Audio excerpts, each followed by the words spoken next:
Okay, so I've been using the iPhone 17 for around about 6 weeks now. I've been testing out various setups to help me get the most cinematic shots possible. And yes, it's totally possible to get great shots with this phone just as it is. But if you're someone that's looking to get much more professional looking results, maybe you're someone that's taking things a bit more seriously, or you just want to get the absolute most out of your phone, then there are a few key fundamentals and accessories that you're going to need to help achieve that look. So let me break down everything that I used to get the shots that you've seen so far. I'll tell you what each thing does and how it will help you improve the look of your footage. Then when we've done that, we're going to take this setup out to the streets of Portugal, capture some footage, and I'll give you some filmmaking tips. A big thanks to Hoem for sponsoring this video. Now let's jump straight in, starting with the iPhone 17 Pro Max.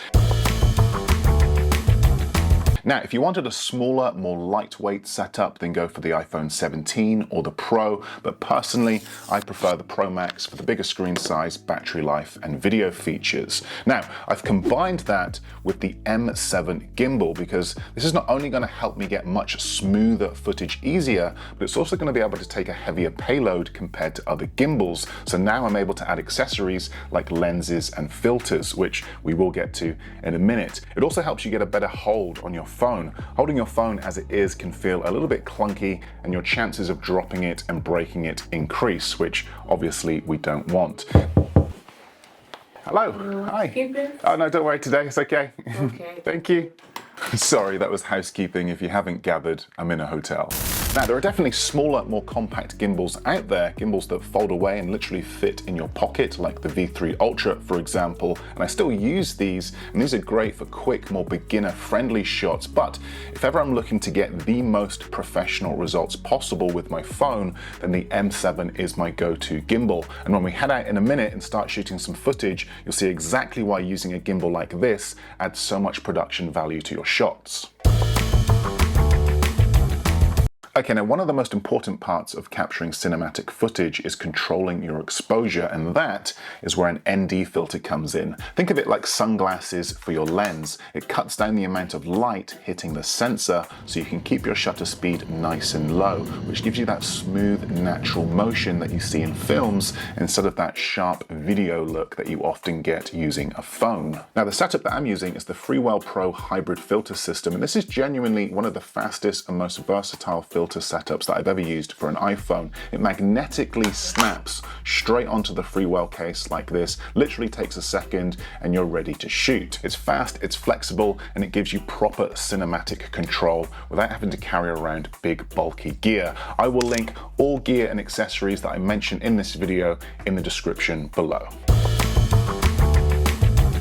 Okay, so once you've got your ND filter setup sorted, there's one more thing that can really help level up that cinematic look, and that is an anamorphic lens. I've been using this one here again from Freewell. It's their 1.33 times Pro Cine Anamorphic, and this just screws on to the main lens of the iPhone 17 like this, which is really important because that's the lens that gives you the best image quality. It's nice and sharp, it's the best in low light, and it gives you a nice natural depth to your footage. Now, what this lens does is it widens your field of view, so everything feels more open and cinematic, kind of like the widescreen look you see in feature films. And the cool part is you're not losing any image quality to get that look. It also comes with swap out streak filters, so you can quickly change between blue, gold, or neutral flares, depending on the mood that you're going for. It's just a really clean, creative way to make your iPhone footage look like it came straight out of a movie. Okay, so let's talk about what camera apps to use for the best results. Now, I use one of two apps depending on the results that I'm looking for. If I want full manual control over my camera, then I use the Blackmagic app, which is completely free, by the way. This is what pros and serious content creators use because it gives you full control over everything that matters: exposure, focus, white balance, and shutter speed. Think of the iPhone's built-in camera app like an automatic car. It gets you from A to B, but you're kind of just along for the ride. Whereas the Blackmagic app is like having manual transmission. It puts you in complete control.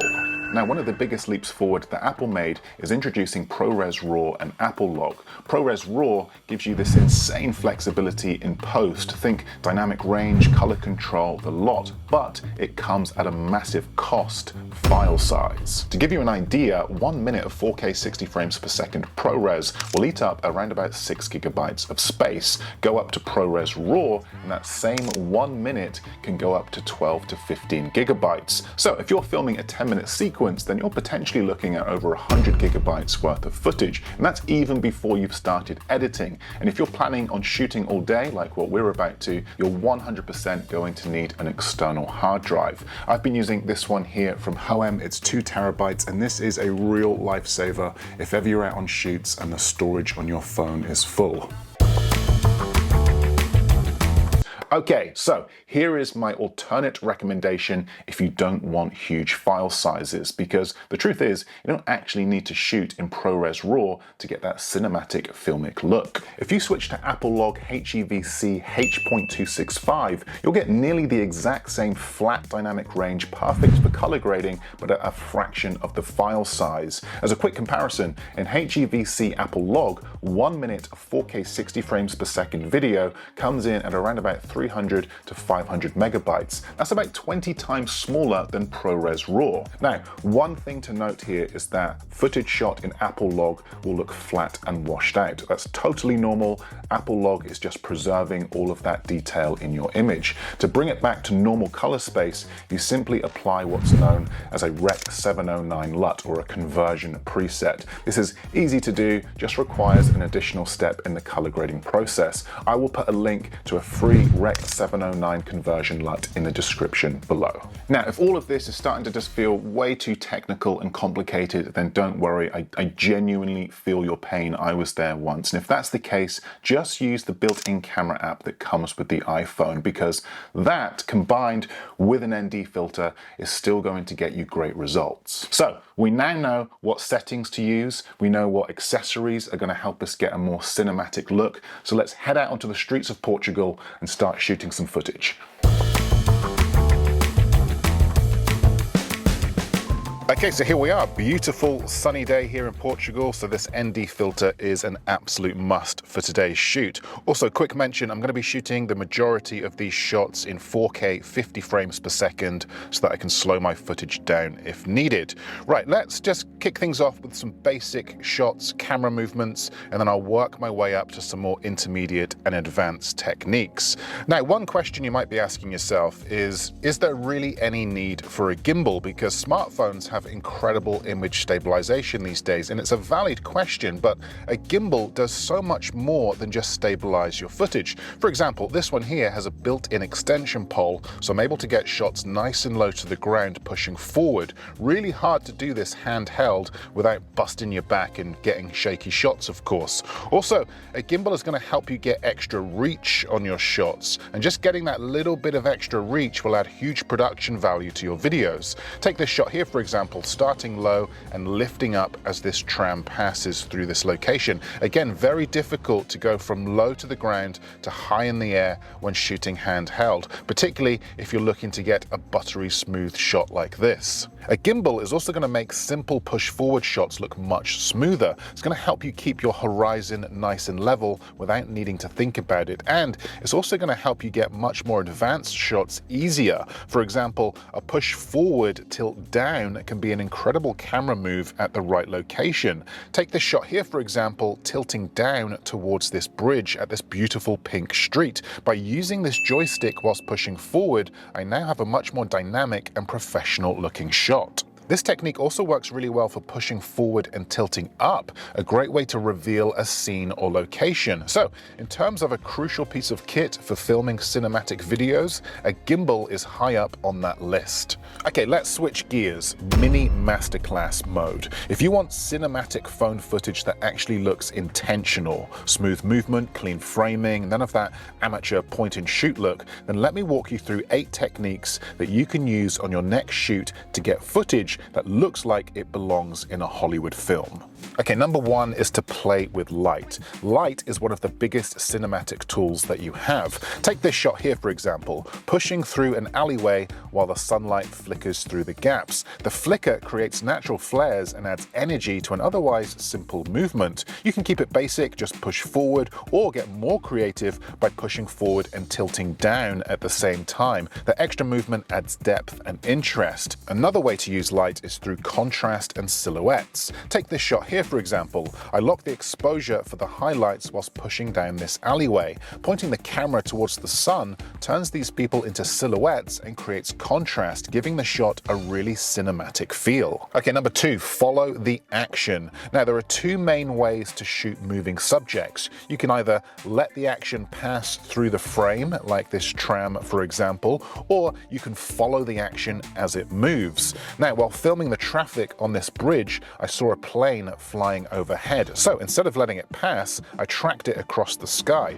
A small tweak, but it turns a static scene into a much more dynamic one. Okay, number three, FPV or POV mode. Now, if you want to go beyond simple push forwards and pans, then experiment with FPV or POV mode on your gimbal. This unlocks all of the axis, giving it a lot more movement. Take this shot here, for example, pushing forward, tilting up at these colorful umbrellas whilst panning at the same time. There's a lot happening here, but it creates a really smooth, dreamlike motion that adds a lot of energy to your footage. Okay, number four, creative transitions. Now, instead of just cutting straight from one shot to another, you can transition using elements within your environment. Take this tram, for example. If we push forward towards this tram, using it to fill the frame as it passes, we can now use this as a transition to take us to the next location or scene.